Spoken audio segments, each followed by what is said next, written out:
బ్యారన్నెస్తో చాలామంది బాధపడుతూ ఉన్నారు. పిల్లలు లేకుండా, గర్భఫలం లేకుండా ఎంతోమంది దుఃఖపడతా ఉన్నారు. అయితే ఇందులో మాట ఈ విధంగా సెలవిస్తాం, అతడు సంతానం లేని స్త్రీని తన ఇంట్లో సంతోషంగా ఉన్న తల్లిగా స్థిరపరుస్తాడు. యాక్చువల్లీ దీనికి బైబుల్ ఎక్స్ప్లెనేషన్ ఏం సెలవిస్తూ ఉంది అంటే, తల్లి అంట ఈ విధంగా బాధపడుతుందంట ఒక ఇంట్లో. ఇంకా నా లైఫ్లో పిల్లలు ఉండరేమో, నాకు ఇంకా సంతానం కలగదేమో, నా జీవితాంతం ఇట్లనే ఉంటానేమో అనేసి ఆ స్త్రీ ప్రతిరోజు కృంగిపోతుందంట. అయితే ఏ ఇంట్లో అయితే ఆ స్త్రీ కృంగిపోయిందో, ఏ ఇంట్లో అయితే ఆ స్త్రీ బాధపడుతుందో, ఏ ఇంట్లో అయితే ఆ స్త్రీ దుఃఖపడుతుందో, అదే ఇంట్లో దేవుడు కార్యం జరిగిస్తాడట. హల్లెలూయా.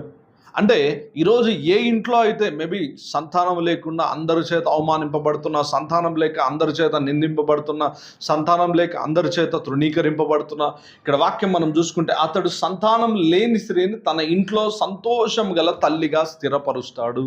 అంటే దేవుడే తల్లిగా చేసి స్థిరపరుస్తాడు.